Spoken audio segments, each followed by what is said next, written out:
नमो भगवते तस्मै कृष्णाय अद्भुत कर्मणे रूप नाम विभेदेन जगत क्रीडति यो यतः सच्चिदानंदरूपाय विश्वोत्पत्त्यादिहेतवे तापत्रय विनाशाय श्रीकृष्णाय वयं कृष्णाय वयं नमः। सर्वे भगवदियों ने जय श्री कृष्ण। तो परम कृपालु परमात्मानी सीम कृपा थी आज भगवद गीता रसपान गुणानुवाद हमारी यथामति गति शक्ति प्रमाणे प्रभुनी कृपा અને પ્રેરણાથી કરવાનો આપણે પ્રયત્ન કરીશું।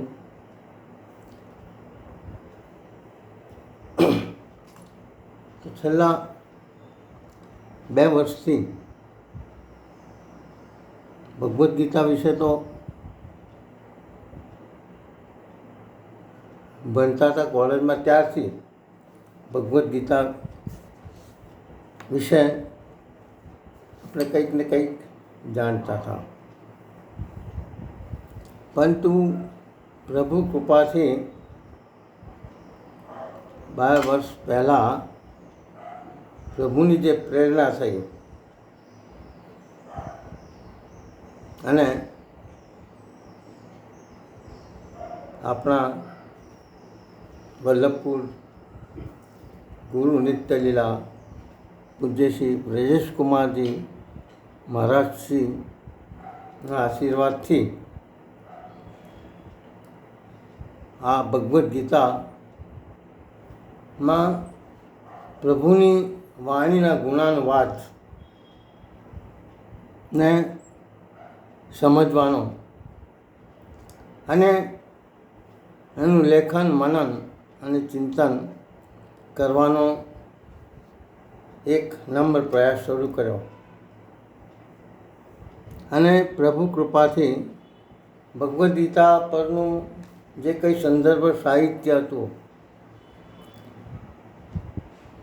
જુદા જુદા સત્સંગો, પ્રવચનો અને બીજી જ્યાં જ્યાં પણ ભગવદ્ ગીતા વિશે જે કંઈ જાણવાનું મળ્યું એના દ્વારા આજે 15મો અધ્યાયનો અધ્યયન શરૂ છે, ચાલુ છે અને હવે 3 અધ્યાય બાકી છે, એટલે પ્રભુ કૃપાથી એ કાર્ય પણ સંપન્ન થશે એવી પ્રભુની કૃપાને આશીર્વાદ મળે। આપ સર્વ સ્નેહીજનો ભગવદીઓની શુભેચ્છાના પરિપાક રૂપે પણ એ કાર્ય સંપન્ન થશે, પૂરું થશે એવી મનમાં શ્રદ્ધા છે। તો ભગવદ્ ગીતાની વાત તો આપણે કરીશું, પરંતુ જે ભગવદ્ ગીતાનો અત્યારે જે અભ્યાસ કરતા એક પ્રશ્ન જે છે કે what is supreme secret of Bhagavad Gita, Bhagavad ગીતાનું પરમ રહસ્ય શું?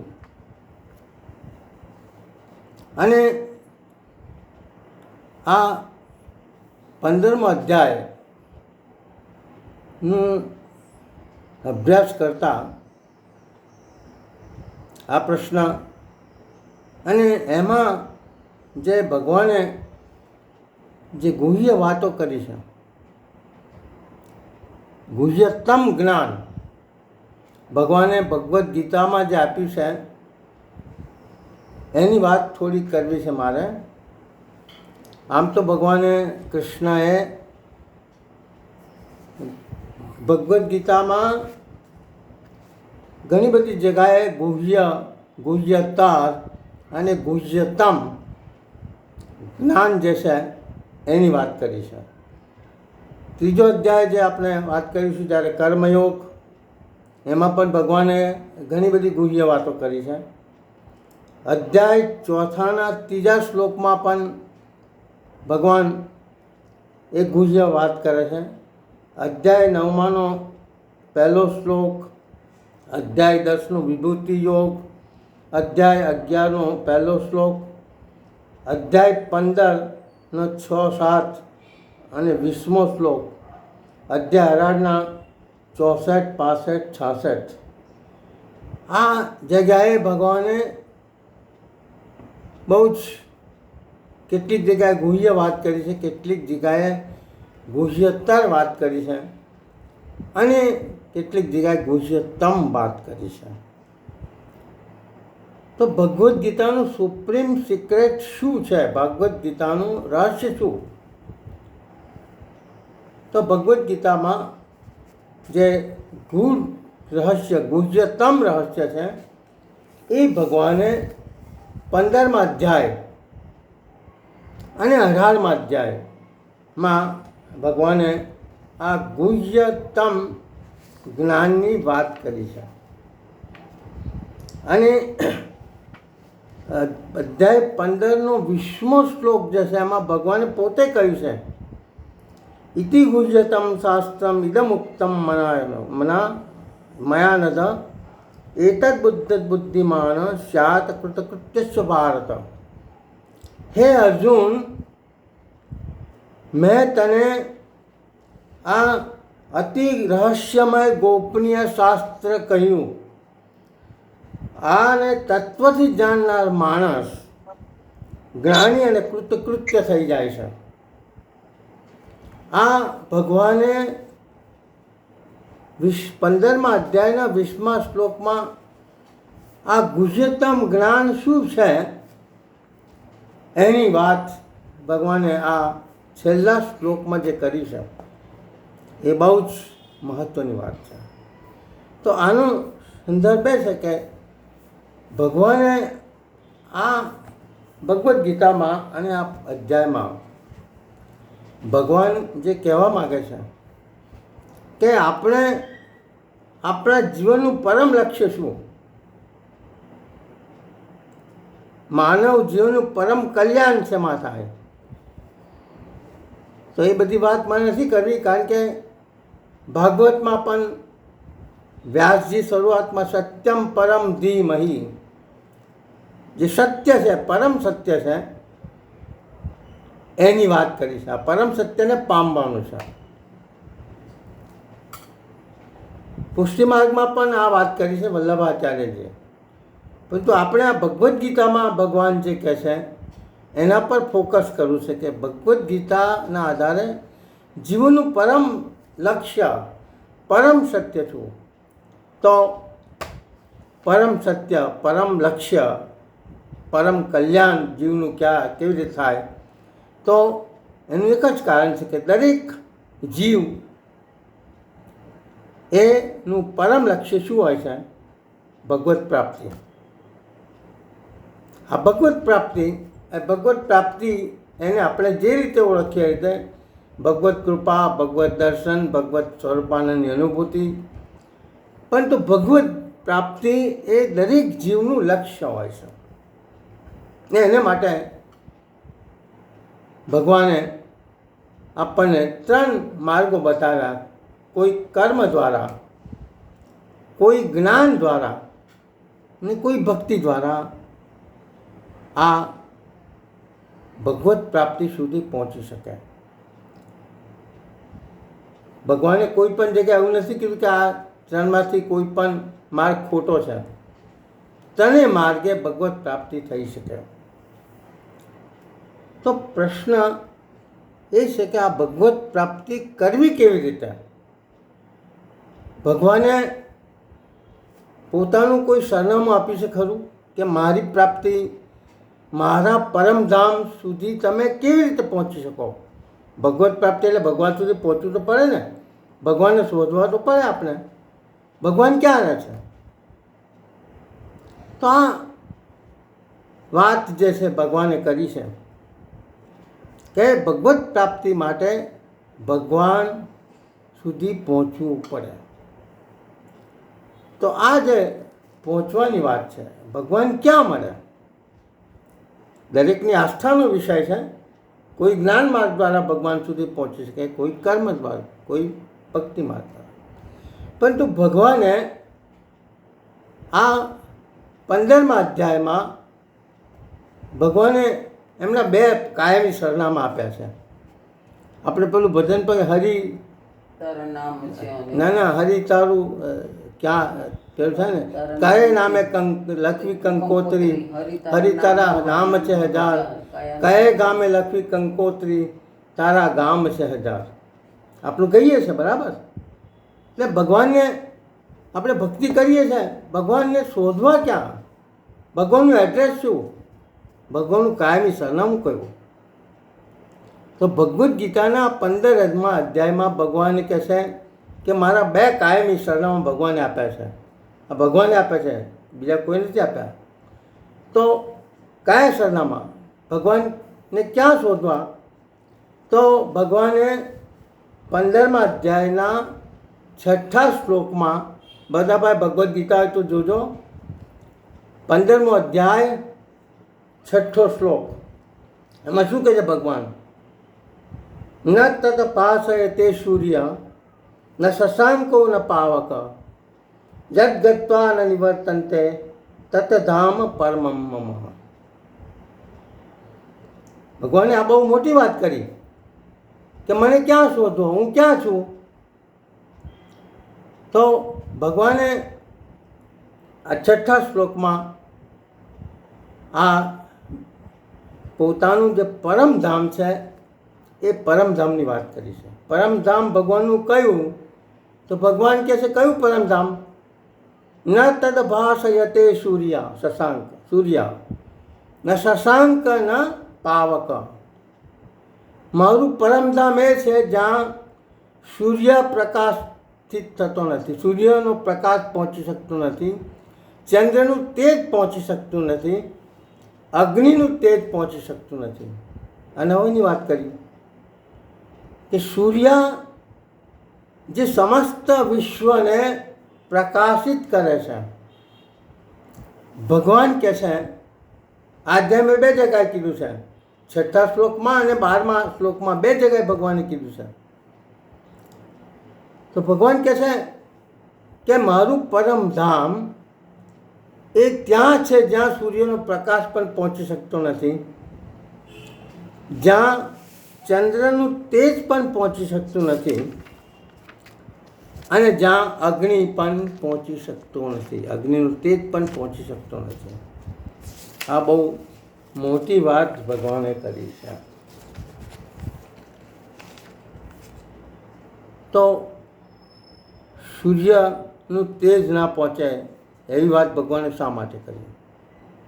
આપણને ખબર છે કે સૂર્યનો પ્રકાશ ન મળે તો આપણી સ્થિતિ શું થાય? ચંદ્રનું પ્રકાશ જો ન મળે વિશ્વને તો વિશ્વમાં અંધારું ફેલાઈ જાય ને. તો સૂર્ય ચંદ્રનો પ્રકાશ એ તો આપણા અસ્તિત્વ સાથે સંકળાયેલો છે. પરંતુ ભગવાન અહીંયા કહે છે કે ન તદ ભાષયતે સૂર્ય ન શશાંક ન પાવક. એટલે ભગવાનનું ધામ કયું છે એનો અર્થ? કે 14 ભુવનનાથ, અખિલ બ્રહ્માંડ નાયક, અખિલ બ્રહ્માંડ નાયક પરબ્રહ્મ પરમાત્મા જ્યાં રહે છે એ જગ્યા, એ પરમધામ એનું કે જ્યાં સૂર્યનો પ્રકાશ પણ પહોંચી શકતો નથી, ચંદ્રનો પ્રકાશ પણ પહોંચે. ભગવાન બીજી વાત જે કરે છે આગળ શું છે કે યદ ગત્વા ન નિવર્તન્તે તત ધામ પરમમ.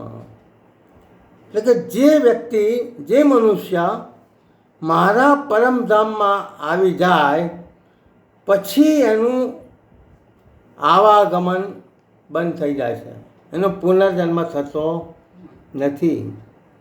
એની 84ની ભવાટવીમાંથી એ મુક્ત થાય છે. આ બહુ મોટી વાત કરી ભગવાને. તો ભગવાન આ વાત કહેશે કે આ પરમધામ એટલે શું? કોને પરમધામ કહેવું? પરમધામની બાબતમાં પણ ઘણા બધા કન્ફ્યુઝન છે. કોઈ બ્રહ્મલોક એને પરમધામ કહે છે, કોઈ ગોલોક એને પરમધામ કહે છે, કોઈ વૈકુંઠ ધામ એને પરમધામ કહે છે, કોઈ દેવલોક એને પરમધામ કહે છે, કોઈ શિવલોક એને પરમધામ. તો આ બધા જ ભગવાનના પરમધામ છે. પરંતુ દરેકની જે શ્રદ્ધા છે, દરેકની જે રુચિ છે, દરેકના જે ઈષ્ટદેવ છે, એને આધારે આ પરમધામની વાત દરેક શાસ્ત્રોમાં દરેક જગ્યાએ કરેલી છે. પરંતુ ભગવાન કહે છે મારું પરમધામ તો એક જ છે કે જ્યાં સૂર્યનો પ્રકાશ પહોંચતો નથી, જ્યાં ચંદ્રનું તેજ પહોંચતું નથી, જ્યાં અગ્નિનું તેજ પણ પહોંચતું નથી. અને બીજી વાત જે કરી કે મારા પરમધામમાં પહોંચ્યા પછી કોઈ એ પરમધામમાંથી પાછો આવતો નથી. ભગવાને ગેરંટી આપી કે તમે એક વખત મારા પરમધામમાં પહોંચો પછી એની જવાબદારી હું લઈશ. ભગવાને આવું શા માટે કીધું? ભગવાન શું કારણ? ભગવાને બધી યોનિમાં માનવ માટે આ વાત કરી છે, કોઈ પશુ પક્ષી માટે વાત નથી કરી. ભગવાને ભગવદ્ ગીતામાં ભગવાને પોતાનું આ ગૂઢ ગુહ્યતમ જ્ઞાન એ માનવ અર્જુન દ્વારા અર્જુનને નિમિત્ત બનાવીને ભગવાને આપણને આપ્યું છે, માનવ સમગ્ર માનવ જાતને. તો એનું કારણ શું છે? ભગવાન 7મા શ્લોકમાં કહે છે શા માટે ભગવાનને આ ગુહ્યતમ જ્ઞાનની વાત કરી, આ પરમધામ સુધી આવવાની વાત ભગવાને શા માટે કરી? તો કહે છે ભગવાન કહે છે મમ એવ અંશ જીવલોકે જીવભૂત સનાતન મનશ્ચાની ઇન્દ્રિયાની પ્રકૃતાની કર્ષતિ. ભગવાન આવું શા માટે કહે છે? તો ભગવાને કીધું મમ વાંશે જીવલોકે, હું મનુષ્ય જાત માટે આ પરમધામની વાત શા માટે કરું છું? કારણ કે આ જીવ મારો અંશ છે. ભગવાને બહુ મોટી વાત કરી. ભગવાને કેટલી કૃપા કરી આપણા પર, માનવ જાત પર, કે અહેતુકી કૃપા પ્રભુની આપણા પર વર્ષા જ કરે છે. એનું કારણ કે ભગવાન કહે છે આ જીવ મારો અંશ છે અને એટલે મારો અંશ હોવાથી મારું જે પરમધામ છે એ પણ જીવનું જ પરમધામ છે. ભગવાને મોટી ગેરંટી આપી. કારણ શું કીધું ને કે જીવભૂત સનાતન, આ જીવ મારો સનાતન અંશ છે. મારો અંશ તો છે પરંતુ કેવો અંશ છે? જીવભૂત સનાતન. હા, મારો સનાતન અંશ છે.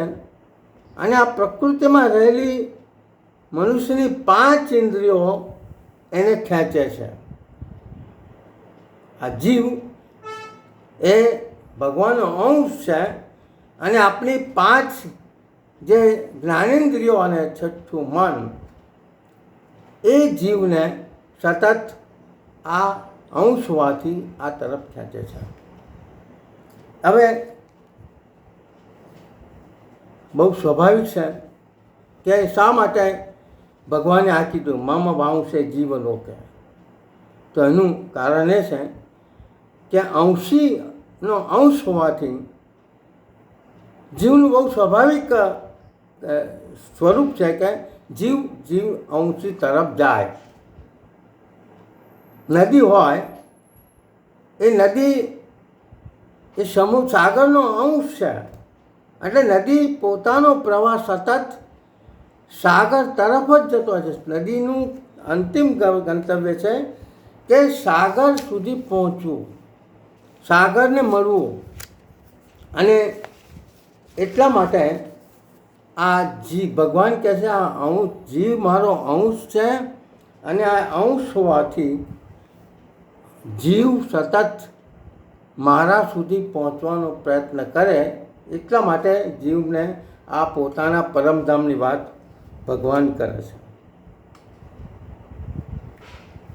તો આ સ્પષ્ટ થઈ ગયું કે ભગવાનનું પરમધામ એ જ જીવનું પરમધામ છે, કારણ કે જીવ ભગવાનનો જ અંશ છે.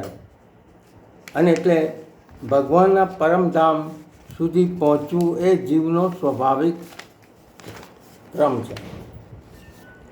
પરંતુ પ્રશ્ન એ છે કે જો જીવ પ્રભુને ભગવાને કીધું મમ વાંશે જીવ લોકે જીવભૂત સનાતન, પરંતુ પ્રશ્ન એ થાય કે જો ભગવાનનો જ અંશ જીવ છે તો પછી જીવ એ પરમધામ સુધી પહોંચી શકતો કેમ નથી? આ બહુ મહત્વનો પ્રશ્ન.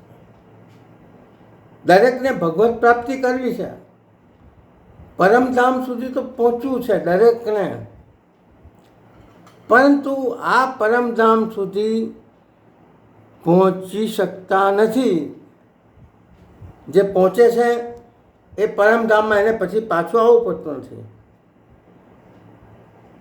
એટલે આનું કારણ જે છે કે ભગવાન તો કહે છે કે આ જીવ મારો અંશ છે, પરંતુ જીવ જે છે એને ભગવાનની આ ગેરંટીમાં શ્રદ્ધા નથી. શા માટે? કારણ કે જીવ એ પ્રભુની માયાના બંધનોથી બંધાયેલો છે. અને એટલે આ પ્રકૃતિ જે છે, સંસાર જે છે, એ સંસારમાં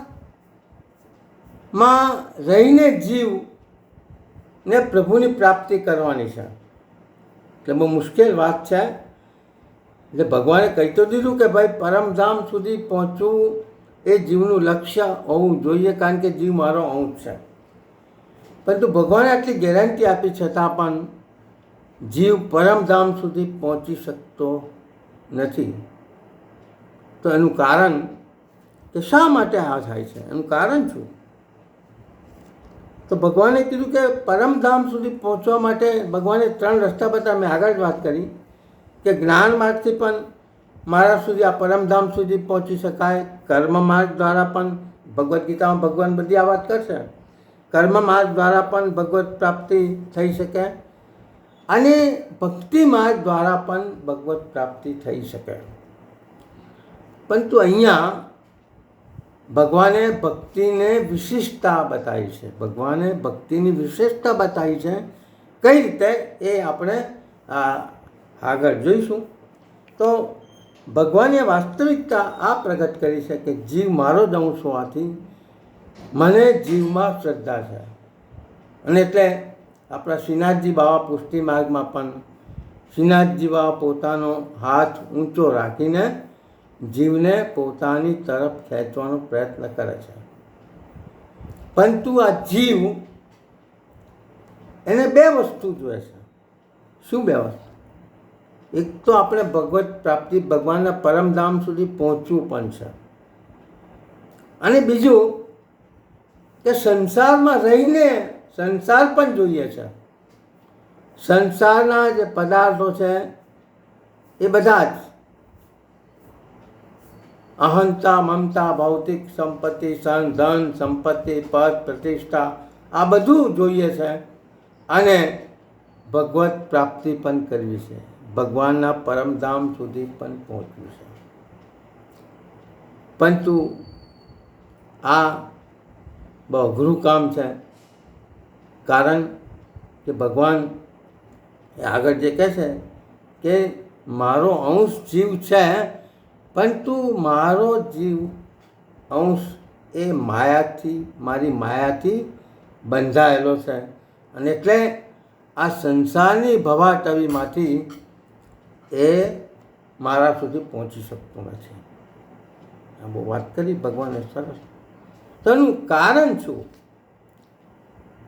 તો અંશ અને અંશીની વાત જે કરી, મારો અંશ હોવા છતાં પણ જીવ મારા સુધી પહોંચી શકતો નથી. તો એનું કારણ જે માયાની વાત કરી, જે જીવ ને માયાને લીધે પોતાનું જે સાચું સ્વરૂપ છે એ સાચું સ્વરૂપ શું છે એની ખબર નથી. અને એટલે આ સંસારની અહંતા મમતામાં માયામાં જીવનું જીવન પૂરું થાય છે. જીવના જે સંસારમાં આવાગમનનું ચાલુ રહેશે.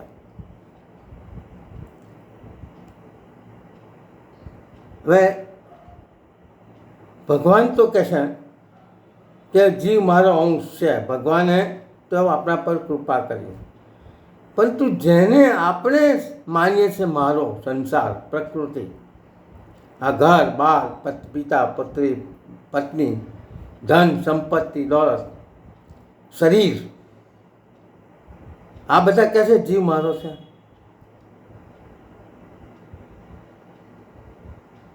શરીર એમ કહે છે કે હું તારો છું. ભગવાને શું કીધું કે હું મારો જીવ મારો અંશ છે, અને એટલે મને મારી ચિંતા છે કે તું મારા પરમધામ મારી પ્રાપ્તિ કર. પરંતુ શરીર જે છે એ શરીર એવી કોઈ ગેરંટી આપે છે કે હું તારો છું ને કાયમી તારી સાથે રહીશ? નથી ને. ને આ શરીર એવું છે ખરું કે આપણે કહીએ એ પ્રમાણે પરિવર્તન થઈ શકે? આપણે હંમેશા વૃદ્ધ અને યુવાન જ રહી શકીએ એવી કોઈ ગેરંટી છે શરીરની? તો જે ધન સંપત્તિ દોલત પદ પ્રતિષ્ઠા આ બધું જ જે છે એ આપણું નથી, ને છતાં આપણે માનીએ છીએ આપણું છે. તો ભગવાનની કૃપા વધારે કે સંસારની પ્રકૃતિની કૃપા આપણા પર વધારે? ભગવાને તો બહુ સ્પષ્ટ રીતે કીધું કે મમ વાંશે જીવ લોકે, તું મારા પરમધામમાં પહોંચી જા, કારણ કે તું મારો અંશ છે અને મારું પરમધામ એ જ તારું પરમધામ છે. તારું અંતિમ ઘર આ છે, પણ તું આ સંસારની ભવાટવીમાં ફર્યા કરે છે કારણ કે તને તારું સાચું સ્વરૂપ છે એની ખબર નથી. આ તો પેલા ગેટાના ટોળામાં સિંહનું બચ્ચું એક વખત ફરતા ફરતા જતું રહ્યું અને એ ગેટાના ટોળામાં જ રહેવા લાગ્યું. એટલે એને એમ થયું કે મારું આ સ્વરૂપ સાચું સ્વરૂપ છે, હું ગેટું જ છું, સિંહ નથી.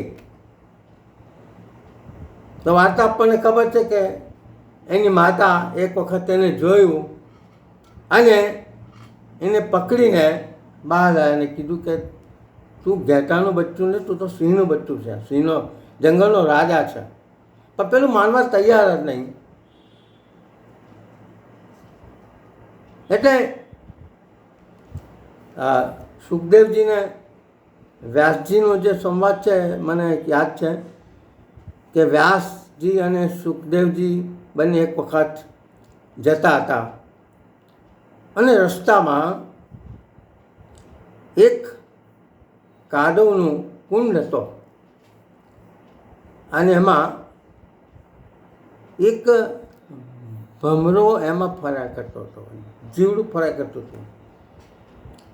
એટલે વ્યાસજીને દયા આવી કે આ કાદવમાં કિચડમાં ફસાયેલું છે, એને આપણે બહાર મૂકીએ તો એ જીવી જાય.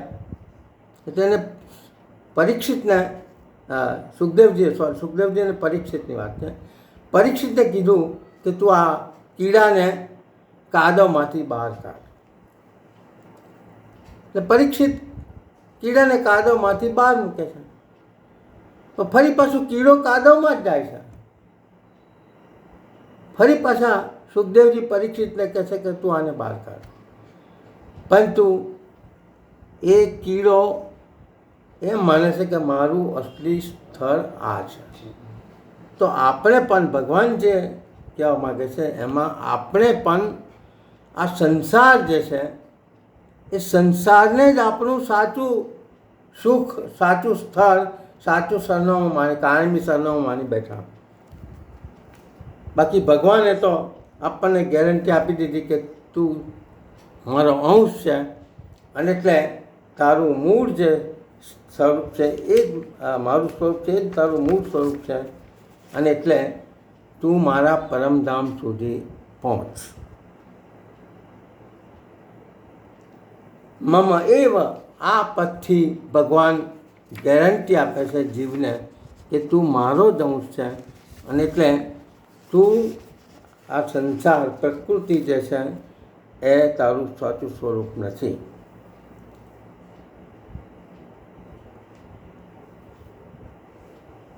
તો આ પરમધામની વાત ભગવાને પોતાનું એડ્રેસ તો આપ્યું, પરંતુ આ પરમધામમાં આપણે પહોંચી શકતા નથી. મેં કીધું પ્રમાણે આ બધા કારણોને લઈને પ્રશ્ન એ થાય કે પરમધામ ભગવાન તો એક જ એડ્રેસ પહેલું એડ્રેસ જ જોયું આપણે. ભગવાન કે મારું આ કાયમી સરનામું આ છે. ભલે જે કહેતા હોય ગોલોક, વૈકુંઠ, ધામ જે પણ માનતા હોય, પરંતુ મારું પરમધામ જે છે એ પરમધામ આ છે. પરંતુ આપણે સંસારમાં રહીને આ પરમધામની પ્રાપ્તિ કરવી છે, અને એટલે આપણે પરમધામ સુધી પહોંચી શકતા નથી. અને એટલે ભગવાનને આપણે પૂછીએ કે તો ભગવાન તમારું બીજું સરનામું કયું? આ તો બહુ અઘરું છે અમારા માટે. કેટલા બધા જન્મો લેવા પડે, કેટલી બધી યોનિમાંથી પસાર થવું પડે, અને પછી કદાચ એ પ્રભુની કૃપા થાય છેલ્લા તો કદાચ આપણને એ પરમધામમાં જવાનું મળે. એવું નથી કે નથી જઈ શકતા, જાય છે ને જાય છે બધા, પરંતુ એ જીવ પોતાને આ સંસારની માયામાંથી પ્રકૃતિથી પર કરી શકે છે. એ તો ભગવાન એ પોતાનું આપણે ભગવાનને પૂછીએ કે તો પ્રભુ, અર્જુન પૂછે છે ભગવાન તો પછી તમને પ્રાપ્ત કેવી રીતે કરવા? તમને પ્રાપ્ત કેવી રીતે કરવા? તો ભગવાને આ પણ વાત કરી છે કે અર્જુન, તું મારો અતિ પ્રિય છે, ભક્તા તેવ તે મેં પ્રિય.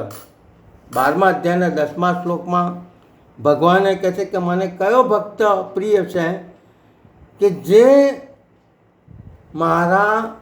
મારો થઈને રહેશે. એટલે આમાં ભગવાને આડકતરી રીતે કીધું કે ભાઈ તું મારો અંશ છે, પરંતુ સંસારના બંધનોમાંથી તું મુક્ત નથી થઈ શકતો.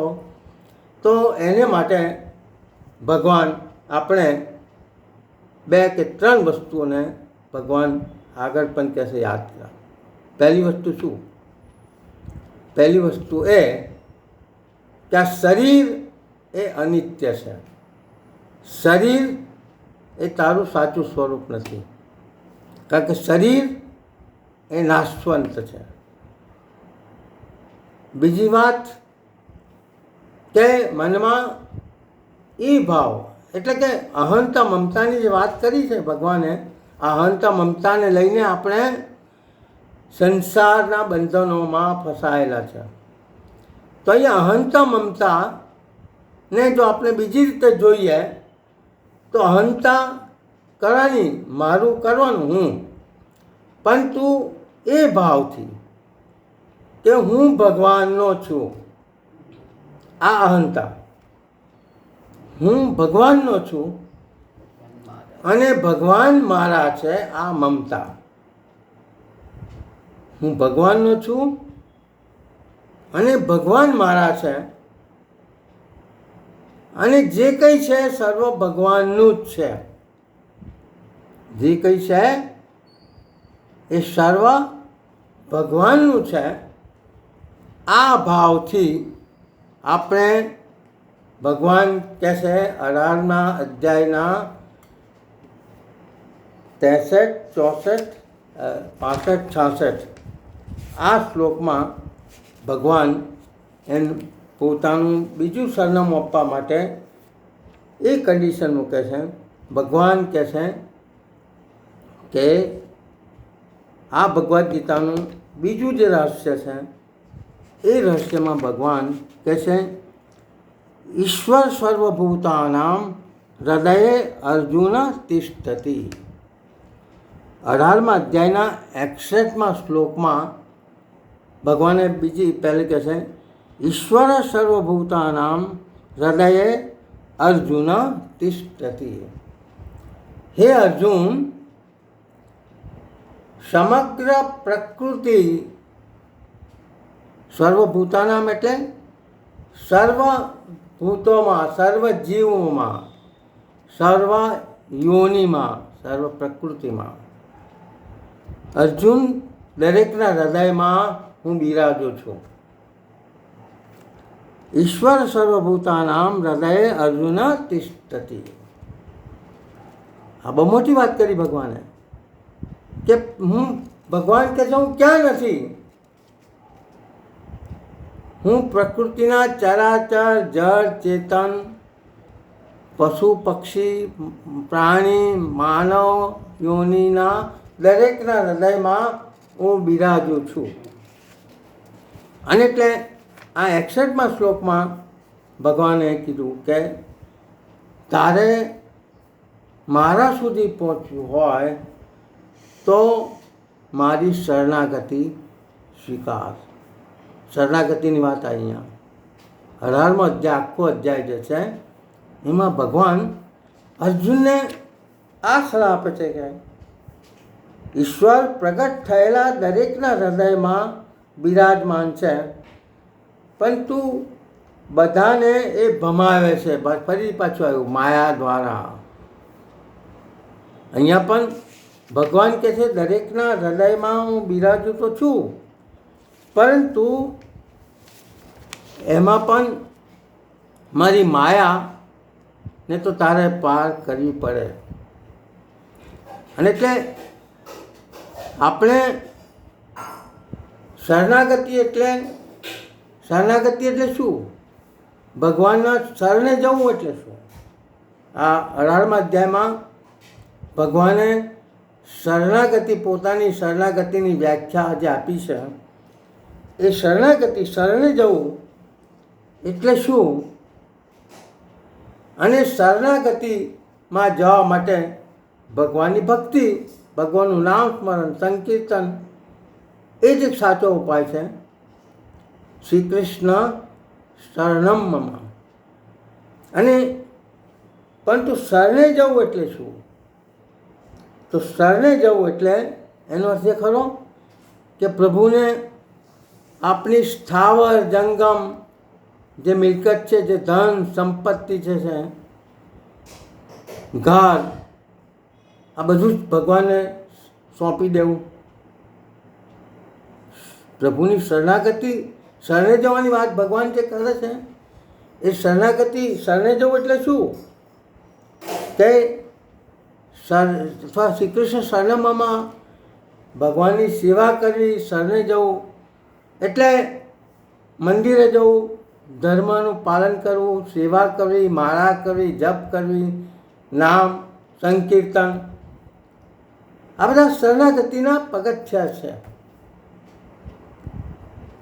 પરંતુ ભગવાન કહે છે કે આ શરણાગતિના જે પગલાઓ છે એ શરણાગતિના પગલાઓ એ ભગવત ધામ સુધી આપણને લઈ જાય. પરંતુ ભગવાન એ જે વાત કરી છે, શ્રી કૃષ્ણ શરણમાં જે આપણે વાત કરી છે, પુષ્ટિ માર્ગમાં મહાપ્રભુજીની જે વાત કરીએ તો મહાપ્રભુજીએ પણ બ્રહ્મ સંબંધ મંત્રમાં, બ્રહ્મ સંબંધમાં જે વાત કરી છે એ વાત શું કરી છે? ભગવાનની બ્રહ્મ સંબંધ દ્વારા ભગવાનને સમર્પિત થવું એટલે શું?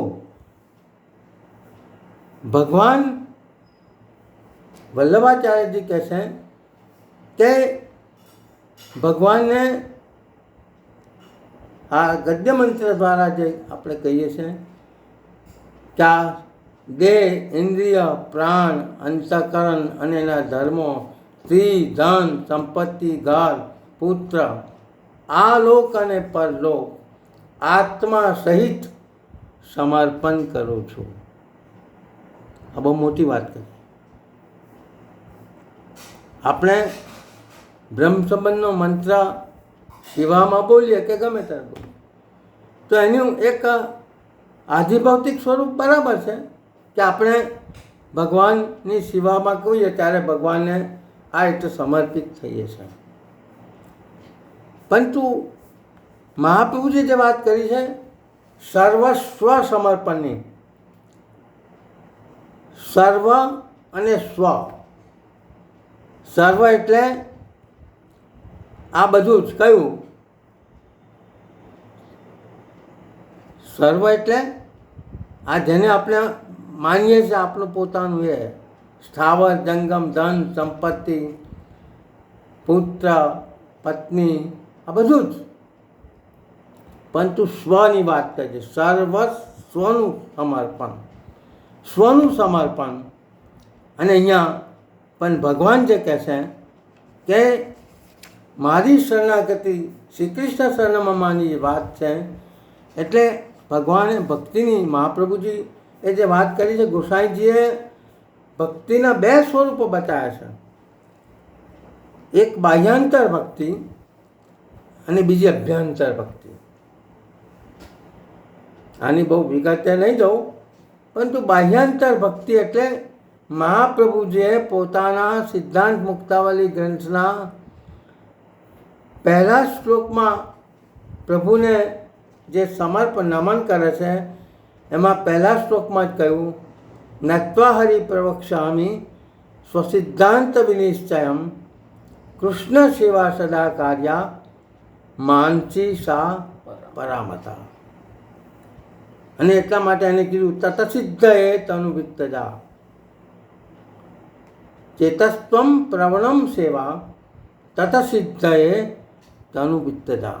મહાપ્રભુજી પણ આ જ વાત કરે. કૃષ્ણ જે વાત કરે છે 18મા અધ્યાયમાં મહાપ્રભુજી પણ આ જ વાત કરે છે. શું વાત કરે છે પહેલાં એને પછી સમજે, પછી ભગવાન શું કહેવા માગે છે 64માં આ શ્લોકમાં એ વાત કરે. તો મહાપ્રભુજી પણ કીધું કે આ તનુવિત્તજા સેવા એ સાધનાત્મિકા સેવા છે, બાહ્ય સેવા છે. જે આપણે સેવા કરીએ છીએ એ સેવાનું સ્વરૂપ જે પણ હોય, સ્વરૂપ સેવા હોય કે નામ સેવા, બધાની વિગતે નથી જતો, પરંતુ સ્વરૂપથી પ્રભુની સન્મુખ થઈને જે સેવા કરીએ છીએ કે કોઈ નામ સેવા, સંકીર્તન કરે, માળા જપે, કોઈ પણ રીતે મંદિર જાય જપ કરે, પરંતુ આ સાધનાત્મિકા સેવા છે. પરંતુ મહાપ્રભુજીએ જે કીધું, કૃષ્ણ જે કહે છે કે મારે શરણે જવાનું એટલે અભ્યંતર સેવા, માનસી સા પરામતા. આપણે આખી જિંદગી ભગવાનની સેવામાં સન્મુખમાં તનુવિત્તજા સેવા જ કર્યા કરીએ એવું નથી. મહાપ્રભુએ એવું નથી કીધું. આ તો એક ભક્તિનું પગથિયું છે, પહેલું સાધન છે. પરંતુ સાધનાત્મક સેવા, ફલાત્મક સેવા બનવા માટે માનસી સેવા સુધી પહોંચવું પડે, જેને પરાભક્તિ કહે છે, જેને સર્વાત્મ ભાવની સ્થિતિ કહે છે, જે ગોપીઓ પહોંચી શકી કે ગોપીને બધામાં ભગવાન દેખાયા. સર્વાત્મ ભાવ કહે છે ને, ભગવાનને પૂછે, ગોપીઓ બધાને પૂછે છે ને જ્યારે ભગવાન અંતર્ધ્યાન થાય છે ત્યારે. વૃક્ષને પણ પૂછે, લતા પતા બધાને પૂછે છે, તુલસીને બધાને પૂછે છે, ભગવાનને જુઓ તો બધામાં. એટલે આ માનસિક સા પરામતા આ વાત કરી છે.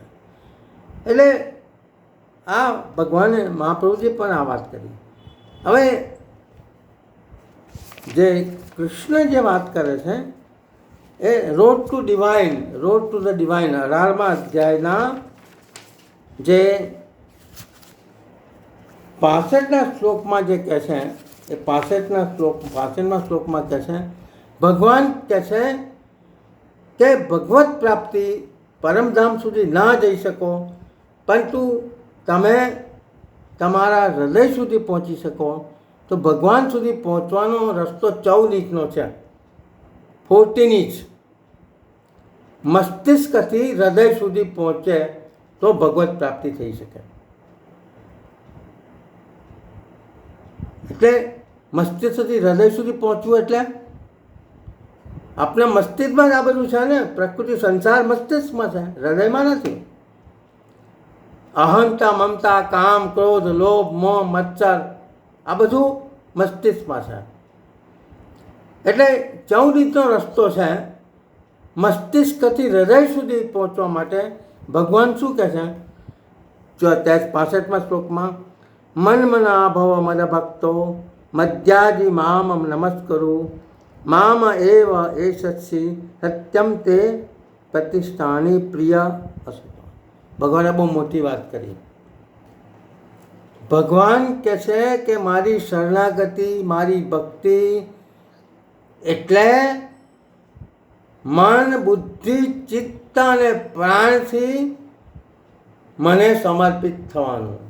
જે કહે છે ને મનમાં, તું મારામાં મન પરો, મન મના ભવ મદ ભક્તા, મારો ભક્ત બન, મારું પૂજન કર, મને પ્રણામ કર. આમ કરવાથી તું મને જ પામીશ. પ્રભુનું આ સત્ય વચન છે. કારણ કે ભક્ત ભગવાનને ઘણું પ્રિય છે.